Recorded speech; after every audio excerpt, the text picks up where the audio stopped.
Existe uma baga que tem o sabor de um cruzamento entre morango, mirtilo e framboesa. Ela produz frutos 2 semanas antes mesmo de os morangos começarem a florescer. Ela sobrevive a invernos que matam qualquer outra cultura de frutas na Terra e continua produzindo por 40 anos a partir de um único plantio. Esta não é uma fruta tropical exótica, ela cresce nos climas mais frios do planeta. Agricultores russos a cultivam há séculos, mercados japoneses a vendem por preços premium, pomares canadenses estão plantando milhares de acres agora mesmo. A baga contém 3 vezes mais antioxidantes que os mirtilos, tem mais vitamina C do que as laranjas, combate inflamações, apoia a saúde do cérebro e tem um sabor absolutamente incrível, fresca ou congelada. E, de alguma forma, a maioria dos jardineiros nunca ouviu seu nome. A indústria do morango gera 9 bilhões de dólares anualmente, vendendo uma fruta que exige replantio a cada 3 anos, demanda controle constante de pragas e morre em invernos rigorosos. Eles precisavam que essa baga permanecesse invisível. Hoje à noite você está aprendendo sobre a fruta que eles enterraram. Eles rezam para que você nunca a plante. Esta informação expõe plantas superiores que indústrias de bilhões de dólares esperam que você nunca descubra, as frutas que superam seus produtos e as colheitas que criam abundância permanente. A baga é chamada de honeyberry. Alguns a chamam de hascap, outros a chamam de madressilva azul. A confusão em torno de seu nome não é acidental. Quando uma planta tem um nome claro, ela se torna pesquisável, torna-se encontrável, torna-se plantável por qualquer pessoa curiosa o suficiente para procurá-la. Quando uma planta tem 5 nomes diferentes, as buscas se fragmentam, a informação se dispersa. A maioria das pessoas desiste antes de encontrar o que procura. A honeyberry foi mantida deliberadamente confusa. O nome científico é Lonicera caerulea. É nativa da Sibéria, do norte do Japão e do norte do Canadá. Por milhares de anos, os povos indígenas dessas regiões confiaram nela como uma fonte crucial de alimento durante as estações rigorosas. Agricultores russos cultivaram a honeyberry por séculos antes que a agricultura ocidental reconhecesse sua existência. Eles criaram variedades focadas no sabor, tamanho e produtividade. Enquanto jardineiros americanos e europeus nunca tinham visto a fruta, produtores japoneses desenvolveram a honeyberry como uma cultura comercial premium. No Japão, a hascap alcança preços mais altos que os mirtilos no varejo. Os japoneses entendem o que os mercados ocidentais foram impedidos de aprender. Pesquisadores canadenses finalmente trouxeram a honeyberry para a consciência ocidental. Na década de 1990, a Universidade de Saskatchewan iniciou programas de melhoramento que criaram variedades adequadas para a produção comercial. Eles provaram que a baga poderia competir com qualquer cultura de frutas em climas do norte. Eles publicaram suas descobertas e esperavam uma adoção rápida. A adoção nunca veio. A indústria do morango viu surgir um concorrente superior e implantou a única defesa disponível. Garantiu que ninguém ouvisse falar dela. Morangueiros produzem bem por 3 anos. No 4º ano, a produtividade diminui. No 5º ano, a pressão de doenças torna as plantas improdutivas. Produtores comerciais replantam a cada 2 ou 3 anos. Jardineiros domésticos replantam quase com a mesma frequência. Os arbustos de honeyberry produzem por 30 a 40 anos. Um arbusto plantado nesta primavera ainda estará produzindo quando seus netos forem adultos. O investimento inicial retorna colheitas ao longo de décadas, em vez de estações. A matemática inverte completamente o modelo do morango. Considere o que isso significa para um jardineiro doméstico. Morangos exigem a compra de novas plantas a cada 3 anos, preparação do solo para cada replantio e manejo de pragas e doenças em cada estação. Os custos contínuos acumulam-se ano após ano. A honeyberry exige uma compra, um plantio, um período de estabelecimento e então décadas de colheita com intervenção mínima. As implicações comerciais aterrorizaram a indústria de bagas. Os viveiros que vendem mudas de morango dependem de clientes recorrentes. Quando as plantas morrem a cada 3 anos, os clientes retornam a cada 3 anos. A receita é previsível e contínua. A honeyberry cria clientes de uma única vez.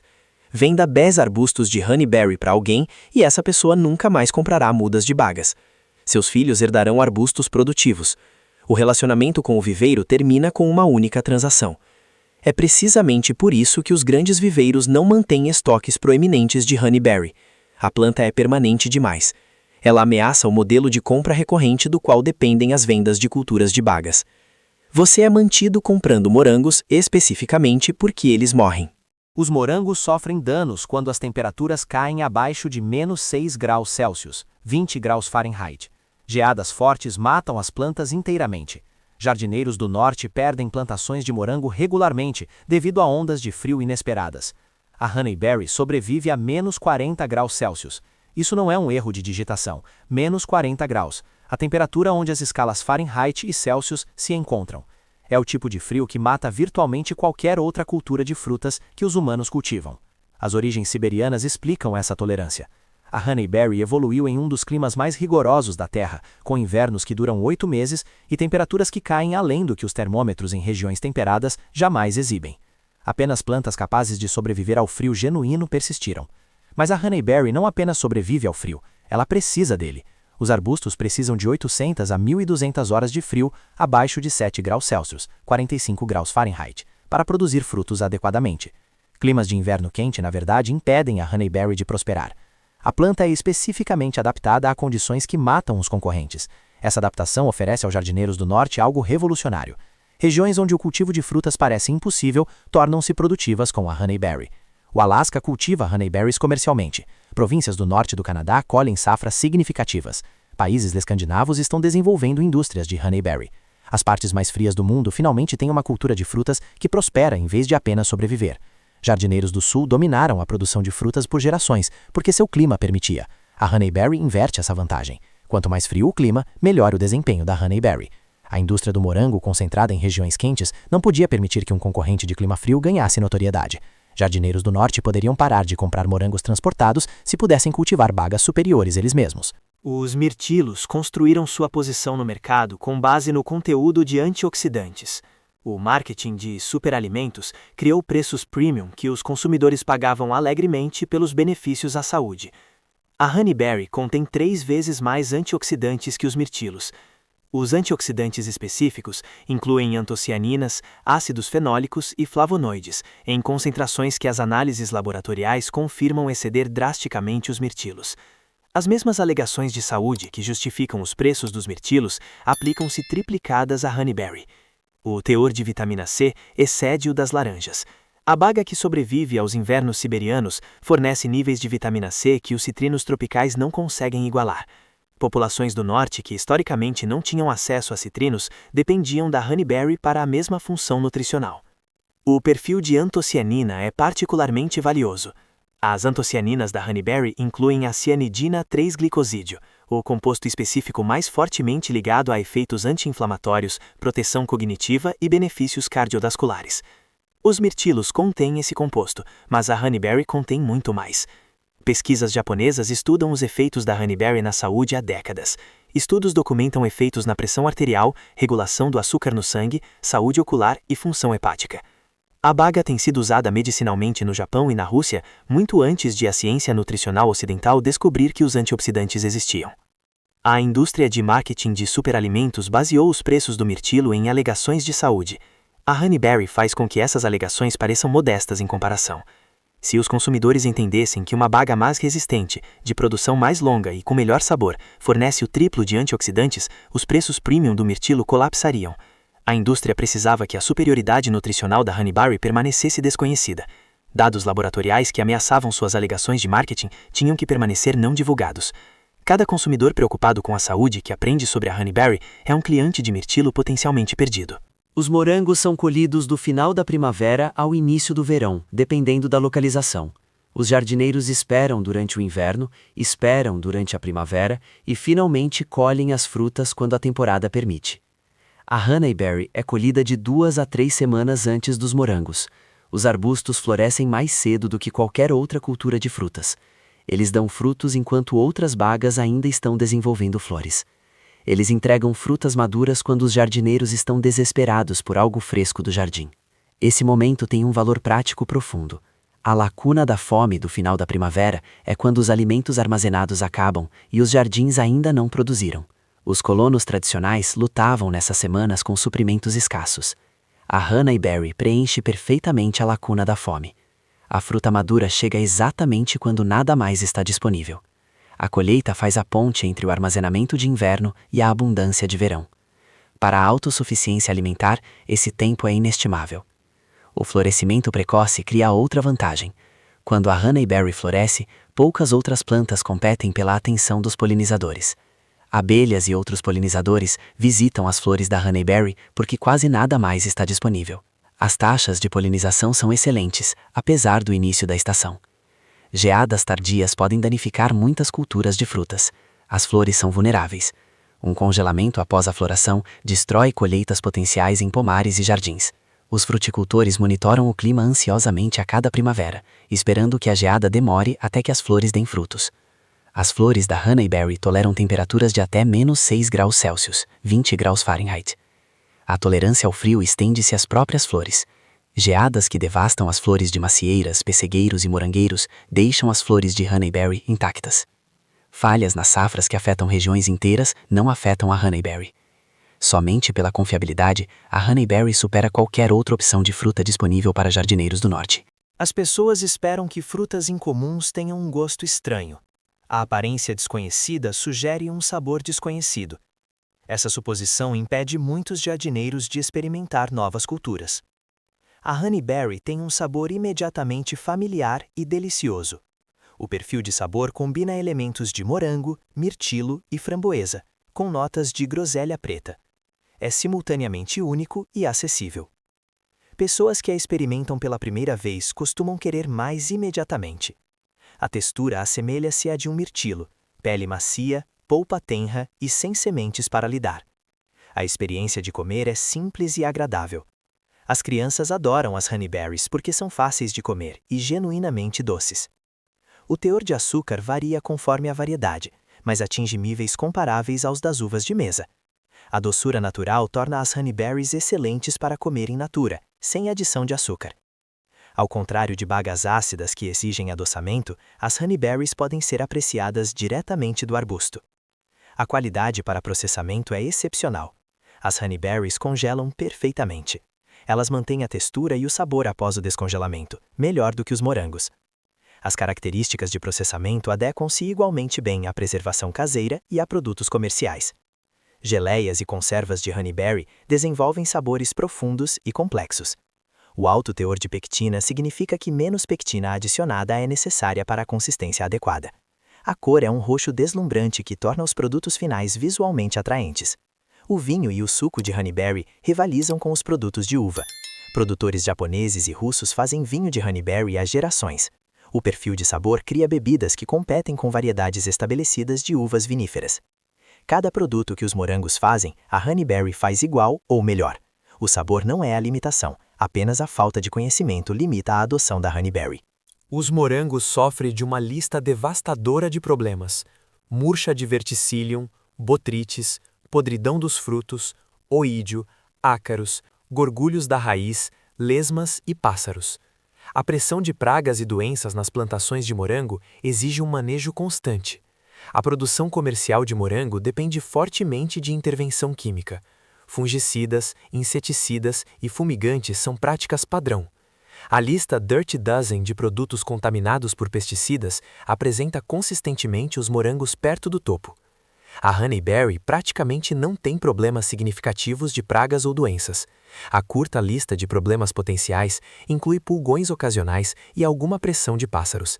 Ambos são menores comparados aos extensos problemas que afetam os morangos. Essa resistência reflete a história evolutiva. A honeyberry evoluiu em ambientes rigorosos demais para a maioria das espécies de pragas. Os insetos e doenças que assolam as culturas de frutas temperadas não existem nas condições siberianas. A planta desenvolveu-se sem essas pressões e permanece amplamente imune a elas. Para produtores orgânicos, isso muda tudo. A produção orgânica de morango é notoriamente difícil. A pressão de doenças sem controle químico reduz drasticamente os rendimentos.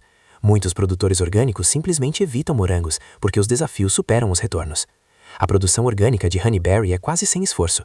Não são necessários pulverização, monitoramento de doenças, nem programas de manejo de pragas. Os arbustos produzem frutas limpas sem intervenção. A certificação orgânica exige apenas documentação, em vez de controle ativo de pragas. A indústria de pesticidas não pode vender produtos para produtores de honeyberry. Fabricantes de fungicidas não podem vender para culturas livres de doenças. Fabricantes de inseticidas não podem vender para culturas livres de pragas. A honeyberry ameaça toda a cadeia de suprimentos de insumos que lucra com os problemas do morango. Culturas complexas exigem cuidados complexos. A dificuldade impede que muitos produtores em potencial as tentem. A simplicidade expande quem pode produzir uma cultura com sucesso. A honeyberry é notavelmente simples de cultivar. Plante os arbustos no outono ou no início da primavera. Regue durante o estabelecimento. Aplique cobertura morta para reter a umidade. Os requisitos básicos correspondem ao que qualquer jardineiro iniciante pode fornecer. Os requisitos de solo são flexíveis. A honeyberry tolera faixas de pH de 5,0 a 8,0. A maioria das culturas de frutas exige níveis específicos de acidez, que requerem correção do solo. A honeyberry cresce em qualquer solo que exista, sem modificação. Os requisitos de poda são mínimos. Remova a madeira morta e desbaste ramos apinhados ocasionalmente. Esse é essencialmente o programa completo de poda. Compare isso com os requisitos detalhados de poda de outras culturas de frutas. As necessidades de fertilizantes são modestas. Uma aplicação anual de composto ou fertilizante orgânico equilibrado mantém a produtividade. A alimentação pesada não é necessária e pode, na verdade, reduzir a qualidade do fruto. Os requisitos de água são moderados. Arbustos estabelecidos toleram a seca razoavelmente bem. A irrigação suplementar durante períodos secos melhora o rendimento, mas não é estritamente necessária na maioria dos climas. A natureza de baixa manutenção adequa-se perfeitamente aos estilos de vida modernos. Jardineiros com tempo limitado podem cultivar honeyberry com sucesso. Famílias ocupadas podem plantar arbustos e colher frutos sem atenção constante. A cultura ajusta-se a horários que outras frutas não acomodam. Centros de jardinagem lucram vendendo suprimentos, ferramentas de poda, fertilizantes, controles de pragas, equipamentos de irrigação e corretores de solo. Cada produto representa a receita. Clientes de honeyberry precisam de quase nenhum desses produtos. Os requisitos simples de cultivo significam compra simples de suprimentos. A receita dos centros de jardinagem proveniente de cultivadores de honeyberry aproxima-se de zero após as vendas iniciais das plantas. A honeyberry tem um requisito de cultivo que a indústria amplifica para desencorajar o plantio. Os arbustos exigem polinização cruzada de uma variedade diferente para dar frutos. Um único arbusto de honeyberry não produzirá bagas. Duas variedades diferentes, plantadas dentro da distância de voo das abelhas, devem florescer simultaneamente. O pólen de uma variedade deve alcançar as flores de outra. Sem essa polinização cruzada, nenhum fruto se desenvolve. A indústria apresenta isso como um grande obstáculo. Você precisa comprar várias plantas, você precisa pesquisar a compatibilidade das variedades. A mensagem implica uma dificuldade que desencoraja o interesse casual. Aqui está o que eles não explicam. As macieiras exigem polinização cruzada. As pereiras exigem polinização cruzada. As cerejeiras doces exigem polinização cruzada. A maioria das frutas de árvore tem requisitos idênticos que ninguém apresenta como obstáculos. 2 arbustos de honeyberry ocupam menos espaço do que uma macieira. O requisito de polinização significa plantar 2 arbustos em vez de 1. O espaço total necessário ainda é mínimo. A complicação resume-se a 5 minutos extras de plantio. A seleção de variedades é direta. Os criadores documentaram claramente quais variedades se polinizam. Viveiros que vendem honeyberry fornecem informações de compatibilidade. Uma pesquisa de 5 minutos na internet resolve qualquer confusão. Variedades modernas são frequentemente vendidas em pares de polinização. Os viveiros embalam variedades compatíveis juntas, precisamente porque sabem que os clientes precisam de ambas. O processo de compra não é mais complicado do que comprar qualquer outra planta. O requisito de polinização é real, mas trivial. A indústria o exagera porque precisa de alguma objeção para levantar contra a honeyberry. Na realidade, o requisito é idêntico aos requisitos de frutas que milhões de jardineiros cultivam com sucesso. O segredo já está se espalhando. A área cultivada de honeyberry no Canadá aumentou drasticamente na última década. Programas de melhoramento universitários estão lançando novas variedades com características aprimoradas. Produtores comerciais estão reconhecendo a oportunidade que os jardineiros domésticos ainda são impedidos de ver. A produção japonesa de Haskap é uma indústria madura. Produtos premium de honeyberry alcançam preços altos nos mercados japoneses. A fruta aparece em sorvetes, vinhos, geleias, sucos e no varejo de produtos frescos. A aceitação do consumidor é completa. Produtores europeus estão expandindo a produção rapidamente. A Polônia tornou-se um produtor significativo de honeyberry. Outros países europeus estão estabelecendo pomares. A tolerância da fruta ao frio a torna ideal para as condições do norte da Europa. O mercado americano permanece artificialmente suprimido. A produção comercial existe, mas permanece pequena. Os esforços de marketing continuam mínimos. A consciência do consumidor permanece baixa. As condições que criariam demanda não são criadas deliberadamente. Essa supressão não pode durar. A informação espalha-se apesar das preferências da indústria. Os jardineiros descobrem a Honeyberry através de fontes internacionais. A internet torna a supressão cada vez mais difícil. Os primeiros a adotar serão os que mais se beneficiarão. Os jardineiros que plantam Honeyberry agora estabelecem arbustos que produzirão por décadas. À medida que a conscientização eventualmente crescer, eles terão plantas maduras e produtivas, enquanto os recém-chegados esperarão que as suas se estabeleceram. O despertar comercial sinaliza o que está por vir. As indústrias não expandem a produção de produtos inferiores. O crescimento nas operações comerciais de Honeyberry prova os méritos da fruta. Os jardineiros domésticos estão simplesmente sendo mantidos longe da mesma informação na qual os produtores comerciais estão agindo. Arbustos de Honeyberry estão disponíveis em viveiros de frutas especializados e cada vez mais em fornecedores convencionais. Pedidos online tornam a aquisição simples, independentemente da disponibilidade local. Compre pelo menos 2 variedades compatíveis. Verifique tabelas de compatibilidade ou compre pares pré-combinados que os viveiros comercializam especificamente juntos. Variedades como Tundra e Borealis são comumente pareadas. Aurora e Honeybee são outra combinação compatível. Plante no outono para o melhor estabelecimento. O plantio de outono permite que as raízes se desenvolvam durante o inverno, sem as demandas de crescimento da parte aérea. O plantio de primavera funciona, mas exige mais atenção à rega durante o primeiro verão. Espace os arbustos de 1,5 m a 2 metros de distância. O tamanho maduro é semelhante ao dos arbustos de mirtilo. Fileiras ou aglomerados funcionam igualmente bem. 10 arbustos proporcionam uma produção doméstica substancial sem exigir um espaço significativo. Espere uma colheita leve no segundo ano e produção total no quarto ano. O período de estabelecimento recompensa a paciência. Uma vez que os arbustos atingem a maturidade, eles produzem pelos próximos 30 a 40 anos, sem replantio. O custo compara-se favoravelmente a outros investimentos em frutas. Plantas de raiz nua custam de 5 a 15 dólares cada. 20 plantas estabelecem um canteiro produtivo de Honeyberry por menos de 200 dólares.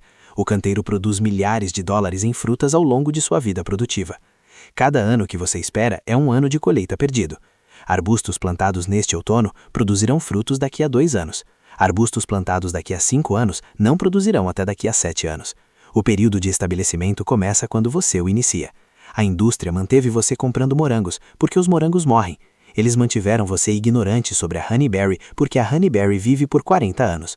Sua dependência era a receita deles. Essa dependência termina quando você planta seu primeiro arbusto. Isso não foi uma novidade experimental ou uma curiosidade não comprovada. Esta foi uma fruta cultivada por séculos por agricultores russos, desenvolvida por décadas por criadores japoneses e validada por pesquisas universitárias canadenses. Superior em todos os aspectos mensuráveis aos morangos que eles mantiveram você comprando. 40 anos de produção a partir de um único plantio. Sobrevivência em temperaturas que matam tudo o mais. 3 vezes os antioxidantes dos mirtilos. Colheita antes de qualquer outra fruta amadurecer. Praticamente 0 problemas de pragas e doenças. A indústria do morango gera 9 bilhões de dólares anualmente, vendendo uma fruta que morre a cada 3 anos. Eles enterraram a Honeyberry porque jardineiros informados não precisariam de suas plantas moribundas. Mas o segredo foi revelado. As operações comerciais estão se expandindo em todo o mundo. Programas de melhoramento universitários estão lançando variedades aprimoradas. A supressão está falhando à medida que a informação se espalha. Você pode continuar replantando morangos que morrem. Você pode continuar comprando frutas que exigem substituição constante. Você pode continuar alimentando uma indústria que lucra com sua dependência. Ou você pode plantar Honeyberry nesta estação, colhê-la pelos próximos 40 anos e passar arbustos produtivos para seus netos. A escolha que eles nunca quiseram que você tivesse agora é sua. Se esta história mudar a forma como você vê as bagas no seu jardim, inscreva-se no canal e curta este vídeo. Estamos revelando a história agrícola que eles tentaram enterrar. Plante para o futuro. O próximo tesouro da terra será revelado em breve.